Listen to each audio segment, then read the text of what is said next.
leverage the power of social media.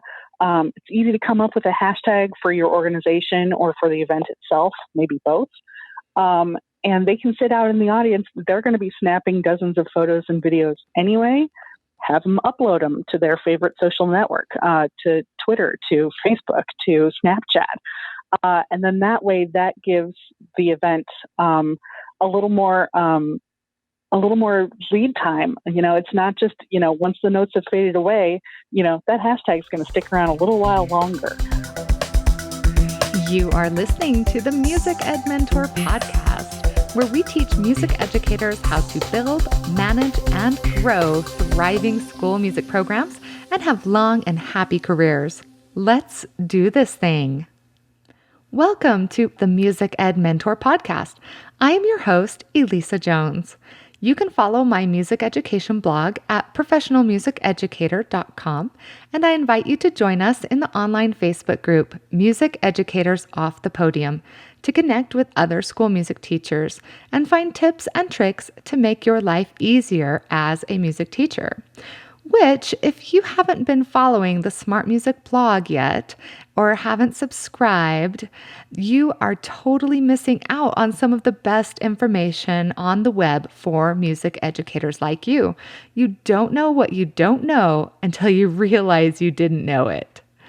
In this episode, we interview Kathleen Heuer of Marketing Music Education fame, who gives us some insight on what marketing even means for music educators, what it is you're already doing right, and how you can do it even better to grow your program, get more funding, and create a loyal tribe of advocates. You can follow her podcast by going to marketingmusic.education or find her on Facebook at Marketing Music Education.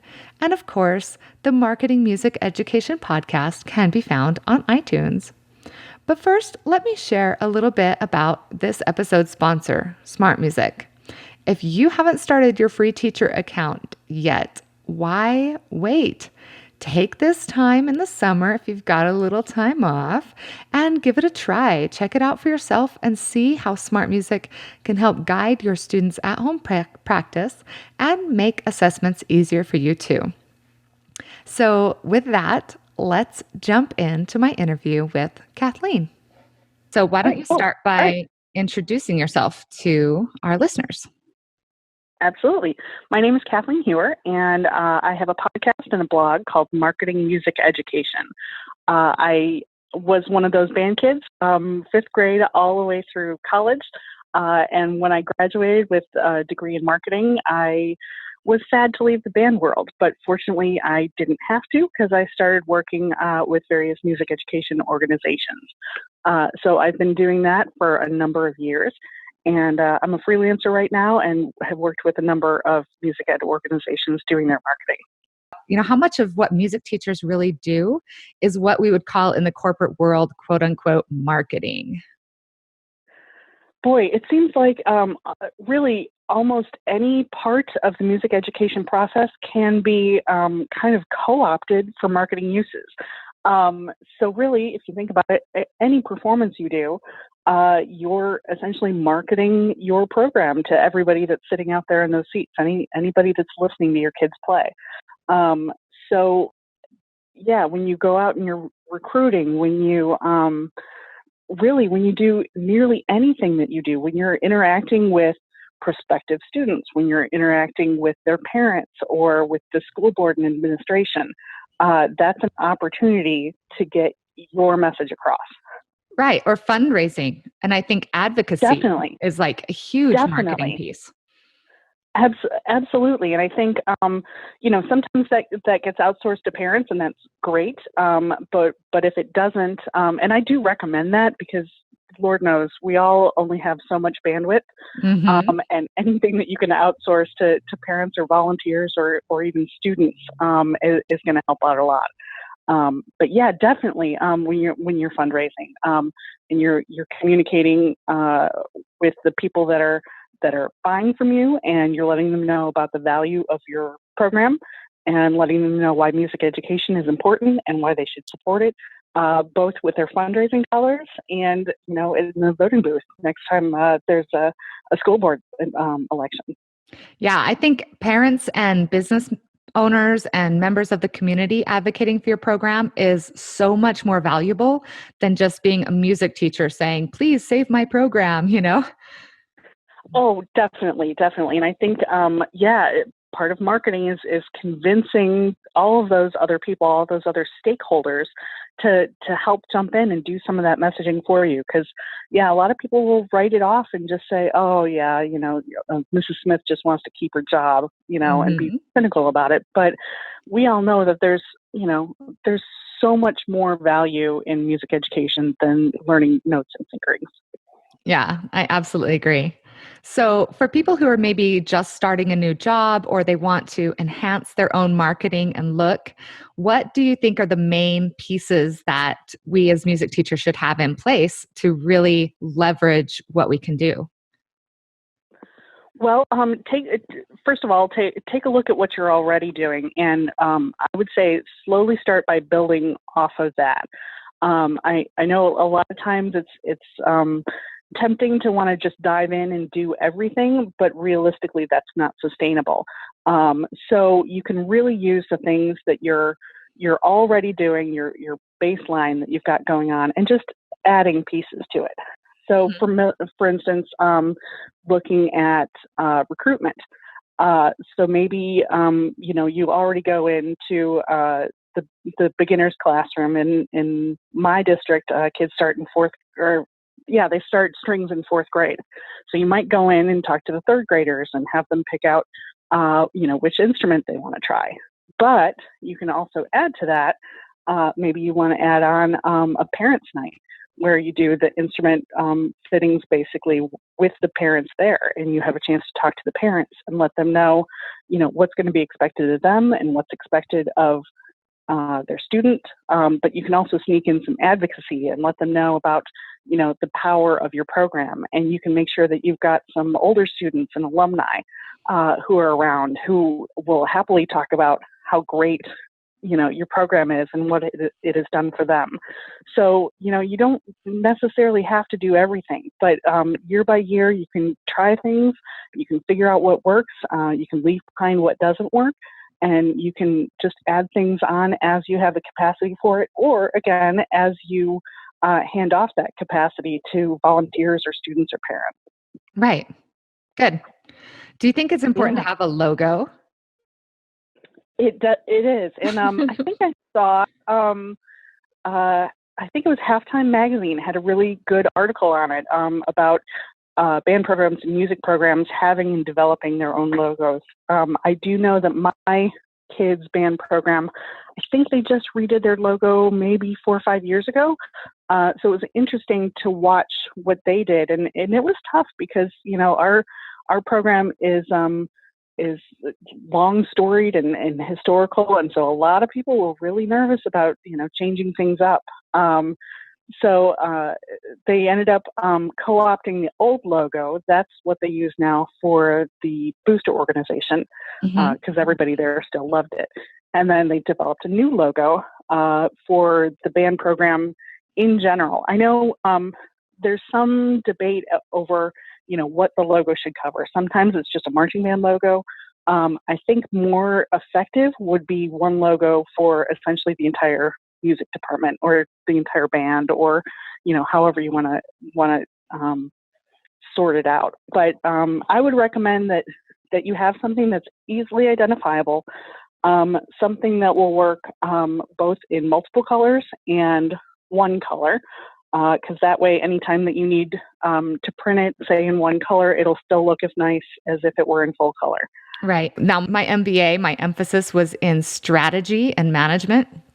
So Right. I love, giving people tools for how to develop their own strategy because let's take recruiting, right? The messaging that you give to those younger students is really going to be different based on, whether you're talking to the parent or whether you're talking to the student, and what you say to your community for advocacy purposes is going to be totally different. You can't say the same thing to every audience. And so having a method that you can follow to figure out what that that messaging should be, I think is really key. Yeah, definitely. Well, first of all, I've identified a handful of, for lack of a better term, stakeholders, just people who have some form of investment in your program, and who you need to communicate with on a regular basis. So, like you mentioned, students is a huge part of that, both for recruiting and retention, and then of course their parents, because especially if you do instrumental music.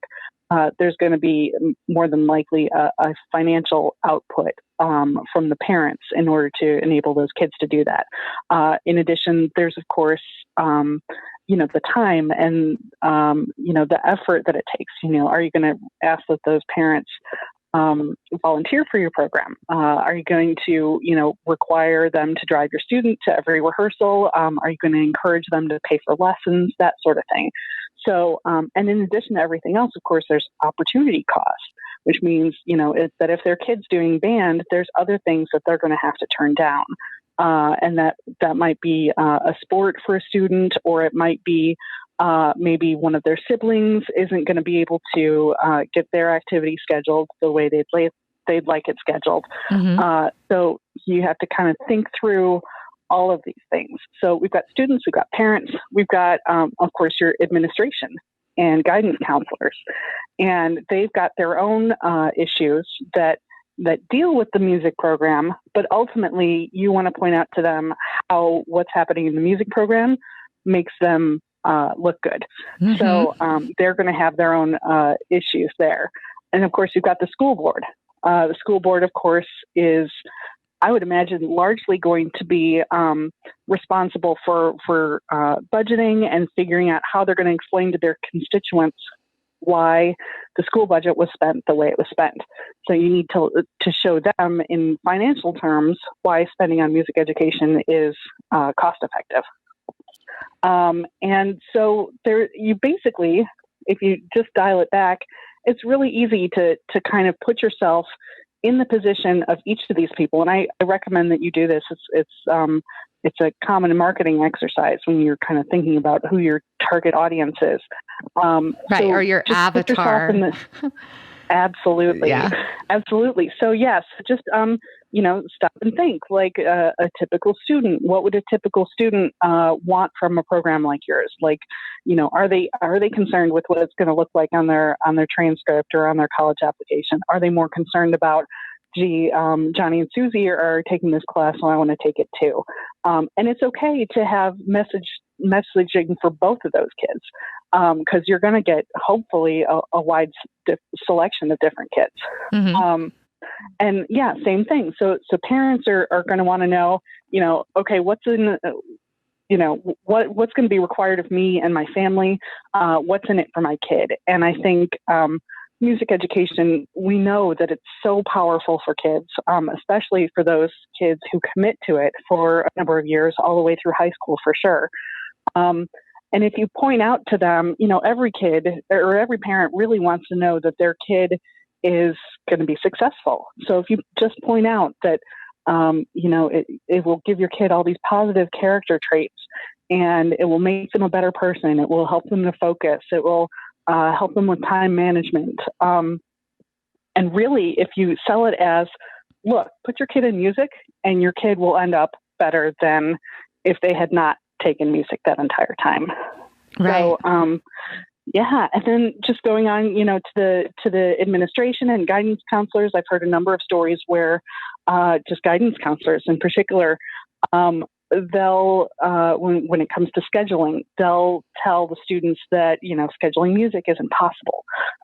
Or, they'll have to give up this AP class in order to schedule, band or orchestra.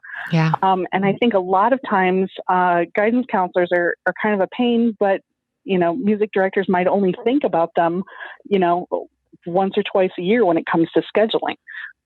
So I think it's a good thing to kind of, rope in those guidance counselors when you can. There's lots of things that you can do. You can ask them to maybe sit in with the beginners, and that way they understand, what the beginners are up to, and how it's going to work for beginners. And that way they can, when they talk to the next batch of students coming through, they can speak from experience as to, what it's going to be like for them. You can even do simple things like, when you get your marching band T-shirt for the year, order a couple extra and give them to, the administration and the guidance counselors. And then that way, they've got a buy-in. They wear that T-shirt, and not only is it great advertising for your program, but they really feel like they're on the team, which they absolutely should be. Same thing goes for the school board. If you can give them hats with your marching band logo on them, that helps them feel like they're invested in the process of what's going on in your program. You can ask them to maybe say a few words at a performance, or you could ask them to MC your marching band competition. I love that. Yeah. Hand out trophies. If they're shy behind the mic, great. They can, put on a suit jacket and hand out trophies at the end of the night. And then they feel like a VIP, and they feel like their contribution is valued. And so they're more likely to look at your program in a more positive way because of it. Oh, I feel like as music teachers, we got into this for really noble reasons. We love music. We want to share music. We're okay that the pay isn't great because we know we're going to make such a difference in the lives of these kids. It's like a noble profession. And so I feel like on the other hand of that, we're afraid to really get up and toot our own horn and say, look at what we're doing for these kids. Look at what difference I'm making for these kids because of this nobility complex that we have. And so do you feel like, at least in your experience, some of the teachers that you've talked to or through your podcast and blog, that people hesitate to do this marketing piece, this promotion piece, because they want to be seen as humble and noble? Yes. And I think I certainly understand that. And that's why I kind of feel like if there's any way that you can outsource some of this, that's probably going to be a big help to you. I think it's not necessarily a bad thing to talk about the success that your program is having. And maybe what you have to do to get to that point is to compartmentalize a little bit and say, no, this program isn't me, because it really isn't. Any director, any music educator knows that the program is not just them personally. It's a result of the work that the students do and the parents do and the support of the district and that sort of thing. So you have to kind of separate yourself from the program, at least long enough to say, here's the good work the program is doing. Here are the good results that are happening. Take a look at the bios of our graduating seniors, see how successful they are. Take a look at some of our alumni. Here's what they're doing in the world. And yes, it's you, but it's also not just you. Right. Yeah. There are a lot of moving pieces, even for, elementary teachers. Just spreading that love around is really a good idea. I hadn't really thought of it like that. Yeah. Maybe it's just because I like to toot my own horn because I'm a horn player, Well, exactly. Well, and then there's so many different, personalities. And I think it's kind of important to know that about yourself, recognize what you're good at.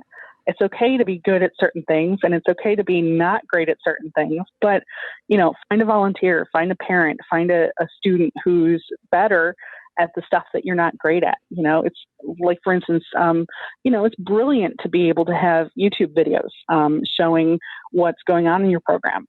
It might be a retrospective of the last marching band season. It might be snippets from your last concert.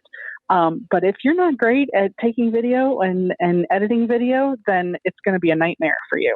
But maybe there's a kid who's in music tech across the hall who absolutely loves this stuff.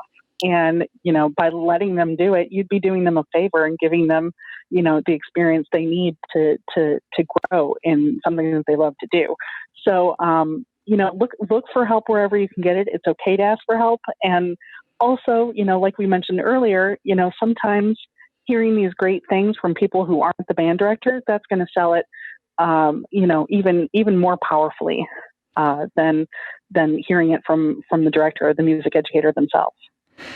But I feel like performances are our best opportunity for advocacy, for recruitment, for fundraising, because we have that captive audience.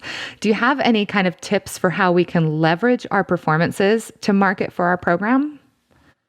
Oh, sure. It's one of the most, front-facing ways to reach your own community. So there's a lot of things. So you've already got the performance happening. You've got the kids ready for their performance. They're going to do their thing.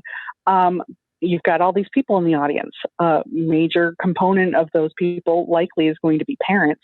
And if you have them leverage the power of social media, it's easy to come up with a hashtag for your organization or for the event itself, maybe both. And they can sit out in the audience. They're going to be snapping dozens of photos and videos anyway.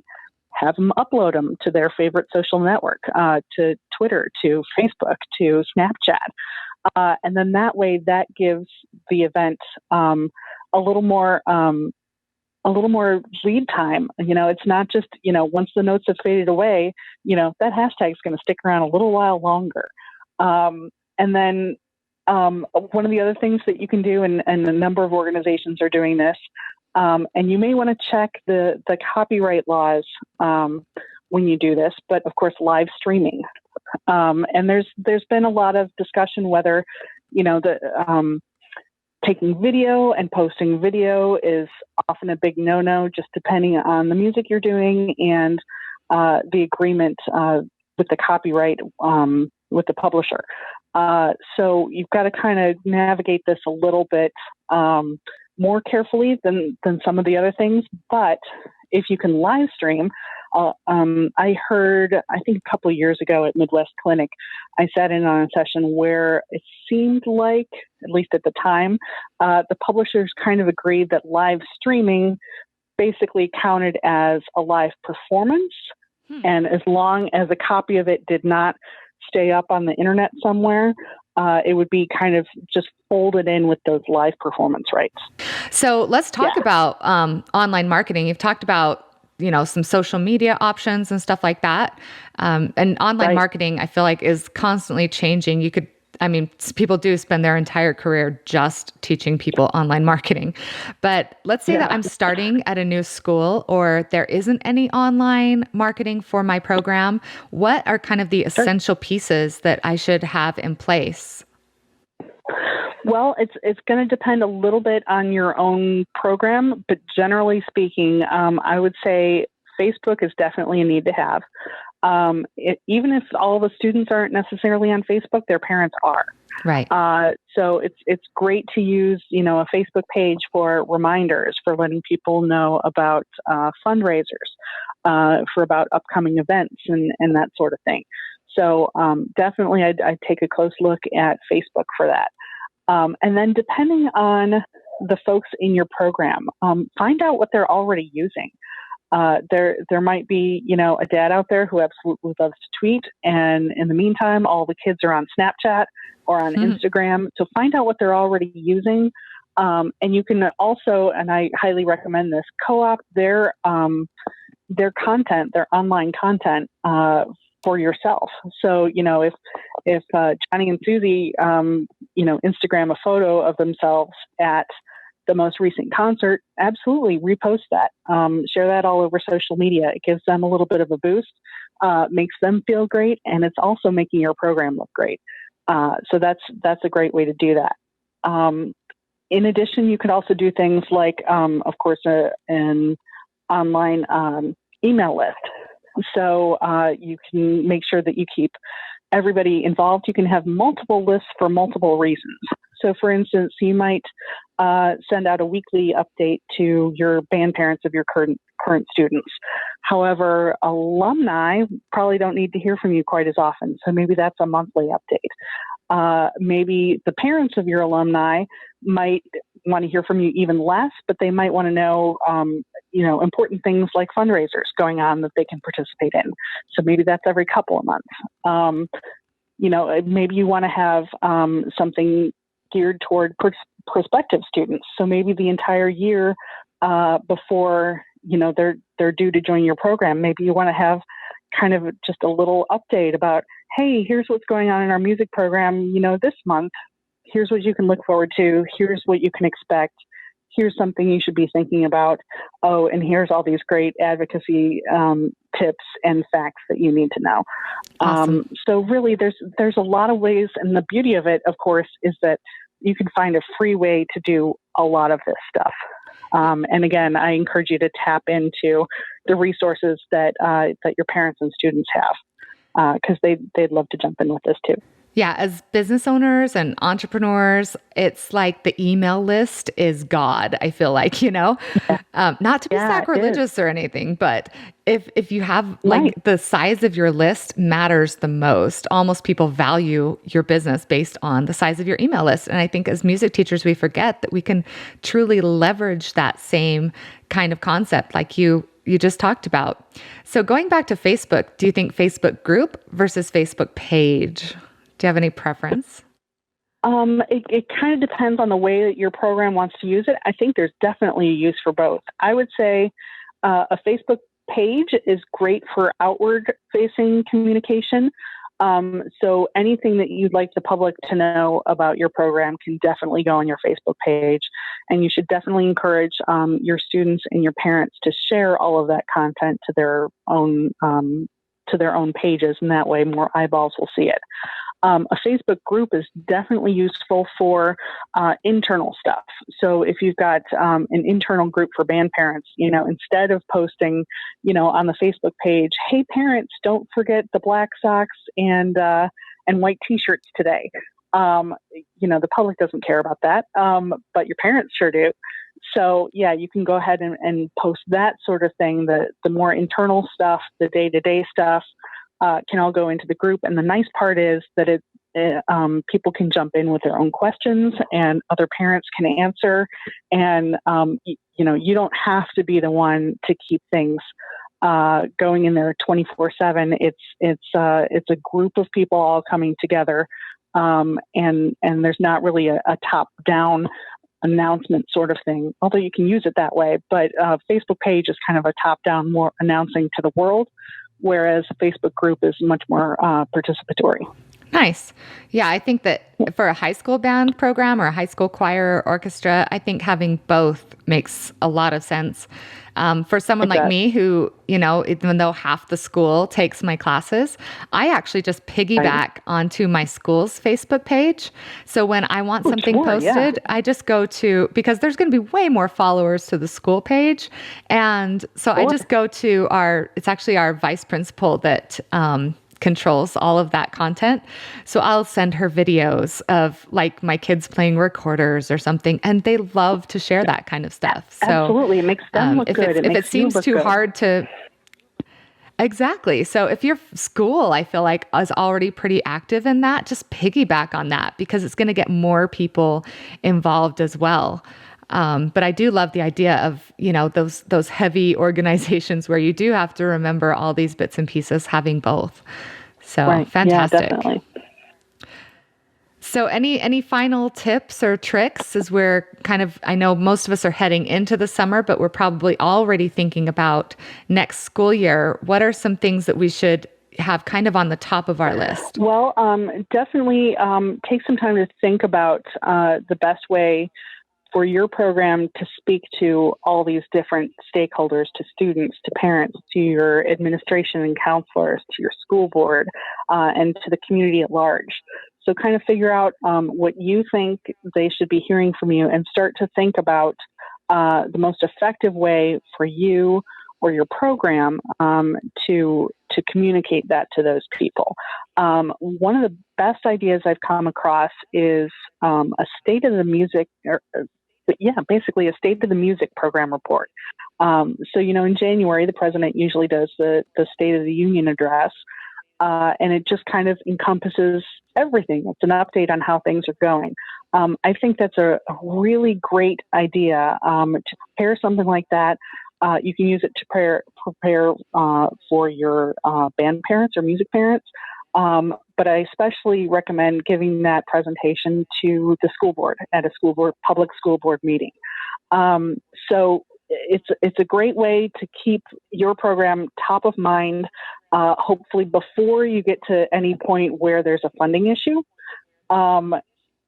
it's really important to talk to your school board on a regular basis. Make sure that at every meeting there's somebody there in a music department logo, so that they know that the music program is keeping an eye on what's going on with the school board. But it's really important that you keep up a regular conversation with them, so that they're not only just hearing from you and your parents, when budget cuts are threatened. Because if that's the first time you're speaking to the school board, it's too late. It's way too late. So figure out a way to bring them into your program and to keep them involved in what's going on in your program. And I would just add to that my own advice to build relationships. Yes. That marketing is not a one-way street. It's not we're just talking to them. We want to be talking with each of these stakeholders and continuously building that relationship and gathering that feedback and really feeling like they are a part of what we're doing.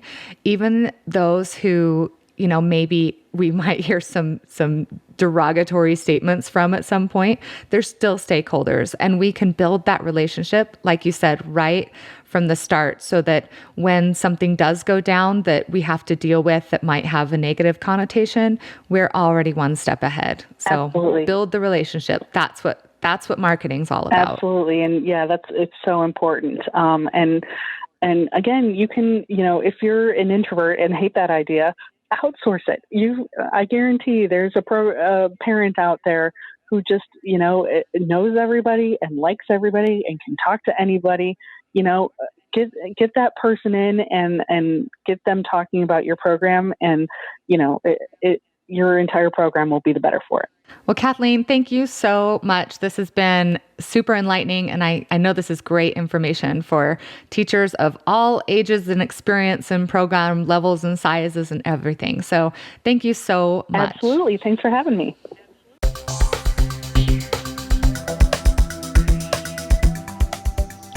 I don't know about you, but just listening to those ideas gets me super excited to launch into some better marketing.